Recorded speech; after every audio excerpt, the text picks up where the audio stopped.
اب مرد اور عورت دیکھیں، پہلا مقصد تھا ایک دوسرے کو ڈھانپنا. کیا ہم ایک دوسرے کو ڈھانپ رہے ہیں؟ یہ نہ ہو کہ لڑکی اپنے مرد کی باتیں اپنے گھر والوں کو بتائے، مرد لڑکی کی باتیں اپنے گھر والوں کو بتائے. جب رات تنہائی کی باتیں ایک دوسرے کے گھر والوں کو بتائیں گے تو گھر کبھی خوشیوں کا گہوارہ نہیں بنے. چونکہ لباس کہا گیا تمہیں قرآن میں، لباس کا مطلب ہوتا ہے ایک دوسرے کو چھپاؤ، ایک دوسرے کی بات کو درگزر. یعنی حضور کا کتنا پیارا تھا. آقا کریم صلی اللہ علیہ وسلم نے مرد سے کہا کہ یہ جو بیوی ہے، یہ جو تیری ہونے والی بیوی ہے، یہ صرف نازک ہے، ٹیڑھی پسلی سے بنائی گئی ہے، یک لت سیدھا نہ کرنا وگرنہ یہ ٹوٹ جائے گی. اور سنیے، میں اس کی مثال آسان کر دیتا ہوں چونکہ آپ دیہاتی لوگ ہیں، میں بھی دیہاتی ہوں. آپ کبھی کسی نرسری سے پودا لائیں، ایک مرتبہ کھیڑ کے دوسری جگہ لگائیں تو وہ فل فور انہی قدموں پہ ہرا نہیں ہوتا، ایک بار خشک ہوتا ہے. پھر ہم وقت پہ اسے پانی دیں، کھاد ڈالیں، کوئی دوائی شوائی دیں تو دوبارہ وہ ہرا ہو جاتا ہے. پھر ہمیں وہ پھل بھی دیتا ہے، پھول بھی دیتا ہے، سایہ بھی دیتا ہے. یہ جو لڑکی ہے یہ ایک باغ سے دوسرے باغ میں آ کے آباد ہو رہی ہے. وہ کتنے رشتے چھوڑ کے، اس کی ماں کا اپنا مزاج تھا، اس کے باپ کا، بہن بھائیوں کا، اس کے ننیال اور ددیال ہے، تو پورا باغیچہ چھوڑ کے وہ نئے باغیچے میں آباد ہونے آ رہی ہے. آتے ہی اگر ساری چیزیں نافذ کر دو گے وہ بیچاری ٹوٹ جائے گی. اسے اپنے مزاج میں ایڈجسٹ ہونے کا موقع فراہم کرو. ہمارے یہاں پتہ کیا ہوتا ہے دیہاتوں کے اندر، چل بھی کڑی اور چوتھا دن ہو گیا پکا کھچڑی تاکہ تیرا وہ کام شروع کروائیے. غلط نہیں ہے، میں اسے غلط نہیں کہتا، لیکن یاد رکھیں جہاں اس کی ماں تھی وہاں اس کی ساس آ گئی ہے. بات سمجھتے؟ جہاں اس کا باپ تھا وہاں اس کا سسر، جہاں اس کے بھائی تھے وہاں اس کا دیور جیٹھ آ گئے، جہاں بہنیں تھی وہاں نندیں آ گئی ہیں. اب سارے اس کو اتنا ہی پیار دیں گے جتنا پیچھے دکھتا تھا، وہ کبھی ٹوٹے بھی نہیں. اس کو محبت کا پانی دو، اس کے ساتھ پیار کرو، سلوک کرو اس کے ساتھ، اس کو ایڈجسٹ ہونے کا موقع فراہم کرو. اگر تم پیار کے ساتھ اس کے ساتھ سلوک کرو گے تو ہو سکتا ہے کہ آنے والے وقت میں وہ تمہارے یا وہ خاندان کو اچھے انداز سے لے کر چلے، تمہاری توقع سے بھی زیادہ.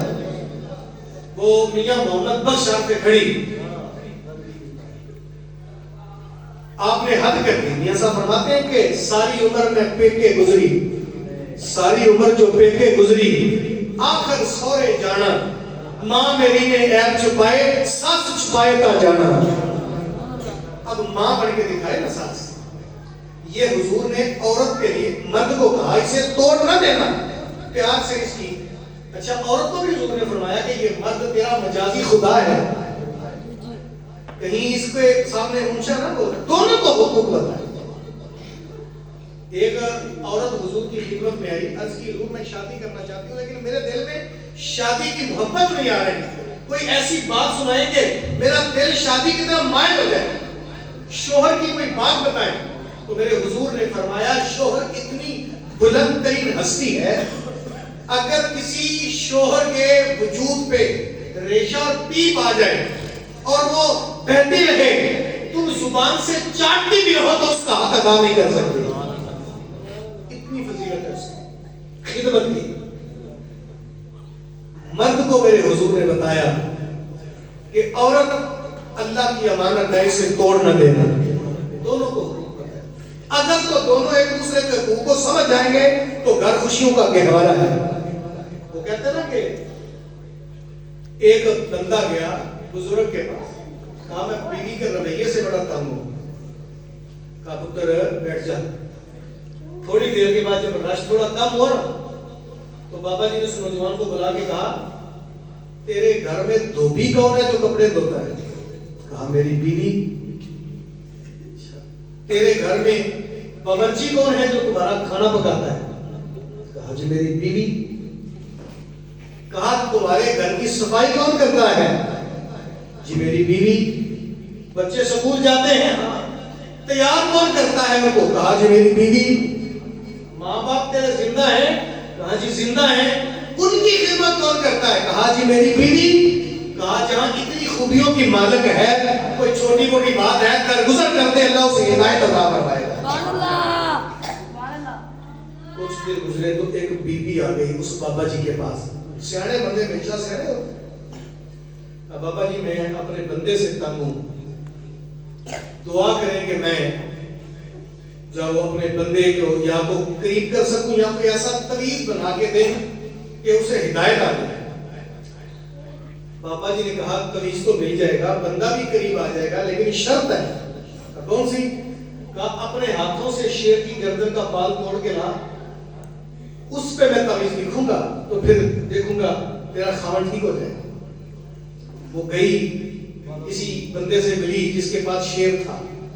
کہا کہ میں شیر کا بال توڑنا چاہتی ہوں. اس نے کہا پہلے تو شیر کی قوت کیسے ملے گی یہ سوچو. اس نے کہا روزانہ 1 کلو گوشت اس کو ڈالا کر، 2 4 10 15 دن جب تم اس کو گوشت کھلاؤ گی تو یہ تجھے پہچان جائے گا، پھر تیری اس کے ساتھ منوسیت ہو جائے گی. اس نے کہا بات تو ٹھیک ہے. وہ روزانہ آتی کلو گوشت لاتی، پھر آتی کلو گوشت. مہینہ گزر گیا. شیر کو سمجھ آ گئی تھی کہ مجھے گوشت کھلاتی ہے. اب اس کی اور شیر کی منوسیت ہو گئی. اس نے تھپکی دیتے دیتے اس کی گردن سے بال اٹھا لیا. بابا جی کے پاس گئی. یہ بال کہاں سے لائی ہو؟ اپنے ہاتھوں سے شیر کی گردن کا بال توڑ کے لائی. کہا کیسے؟ کہا ایک بندے کے پاس تھا تو میں روزانہ اسے کلو گوشت کھلاتی، منوسیت ہوگی تو کھینچ کے بال لے آئی ہوں. اس نے کہا کہ ایک شیر کو تم نے روزانہ پیار کیا تو اس نے قریب آنے دیا، اپنے خامن سے ایسے محبت کر وہ بھی تیرے قریب آ جائے گا. اسلام محبتوں کا دین ہے. یہ تعویذ گنڈا ہمارے فہم ہوتے ہیں، اس کا حقیقت سے کوئی تعلق ہے؟ اگر توتا اپنے منڈے دیے چلیاں نہیں تو کہنا کہ تم جدوں بھی آئیے تعویذ لے گئے تھے. منڈا نیڑے نہیں لگ رہا. تربیت اپنی نہیں کی. ہم نے منڈے کو بات چند سواس کی سکھائی ہوتی تو وہ کبھی بھی اپنی بوڑھی کے پیچھے نہ لگتا. بھائی اسلام ماں سے، بیوی سے، خامن سے، سب سے محبت کا درس دیتا ہے. تیسری اور آخری بات میں یہ عرض کروں گا، چونکہ 3 سٹیپ میں نے بتایا. پہلا یہ ہے کہ رسم ایسی ادا نہ کریں کہ جس سے اسلام نے منع کیا ہو. بری رسموں سے جب ہم شادی میں شامل ہوتے ہیں تو پھر اس کی بے برکتی کی وجہ سے ہمارے گھروں میں لڑائیاں پیدا ہوتی ہیں. دوسرا، میاں بیوی ایک دوسرے سے محبت کا تعلق رکھیں، شکوے شکایتوں سے دور ہو جائیں. تیسرا یہ ہے کہ رشتہ صرف میاں بیوی کا نہیں تھا، رشتہ 2 خاندانوں کا تھا. اس کا تھا 2 خاندانوں کے ملنے کا نام تھا شادی. اب 2 خاندان کیسے ملتے کہ مرد اپنے سسرال والوں کو اپنا گھر سمجھتا، عورت اپنے سسرال والوں کو اپنا گھر سمجھتی تو گھر میں کبھی بھی پریشانی.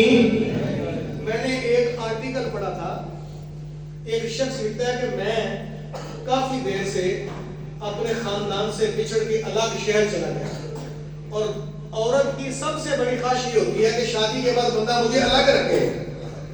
اس کی اس سے بڑی خواہش کوئی نہیں ہوتی. ہمارے دیہاتوں میں جو لڑائیاں ہوتی ہیں گھروں میں نہ چاہتیاں، اس کی وجہ یہ کمبائن سسٹم ہے. عورتیں ایک گھر میں رہنا پسند ہی نہیں کرتی اور شادی ہو جانے کے بعد وہ سمجھتی ہے اس بندے کی صرف دنیا میں اکیلی مالک ہوں، بہن بھائی بھی کچھ نہیں لگتے، ماں باپ بھی حقدار نہیں ہے، جو کچھ ہے میں ہی ہوں. جب وہ بندہ کہتا ہے میں جب شہر آ گیا تھا ایک دن میں نے اپنی بیوی سے کہا اگر تم اجازت دو تو کافی دیر سے گھر والے بہن بھائی اور والدین نہیں آئے، آج میں ان کو دعوت پہ نہ بلاؤں. بیوی نے کہا ضرور بلاؤ، بسم اللہ. بندہ خوش ہو گیا. اس نے اپنی جیب سے کچھ پیسے نکال کے بیوی کو دیے.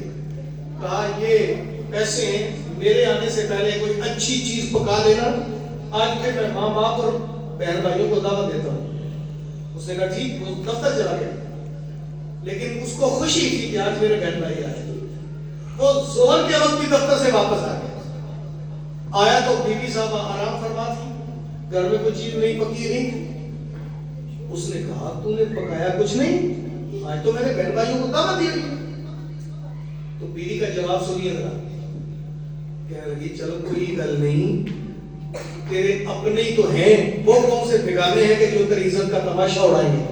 اپنوں کا یہی تو فائدہ ہوتا ہے، جو گھر میں ہوگا وہ کھا لیں گے. مرد نے کہا ٹھیک اچھی بات.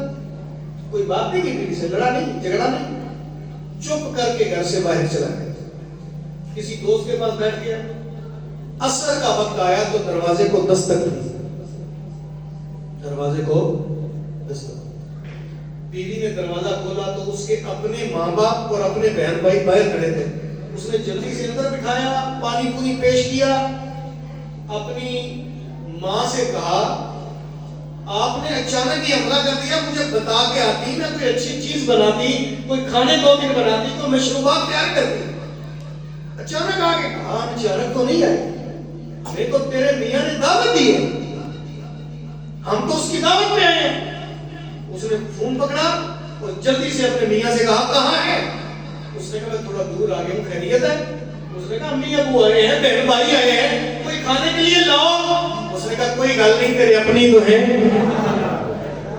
کون سا تیری عزت کا تماشا اڑا رہی, جو ہوگا گھر میں کھا لیں گے. اب اس کی عقل ٹھکانے آئی, اگر اس کے گھر والوں کو میں نے اپنا سمجھا ہوتا تو آج مجھے یہ دن دیکھنے کا موقع نہ آتا. رشتوں کو سمجھے, رشتوں کا تقدس سمجھے. آج میں دوستوں کو بتا رہا تھا, کچھ رشتے ایسے ہوتے ہیں جن کا کوئی نام نہیں ہوتا, کچھ رشتوں کا کوئی نام نہیں ہوتا, اور کچھ رشتے صرف نام کے ہی ہوتے ہیں. رشتے احساس کے ہوتے ہیں, خون کے نہیں ہوتے.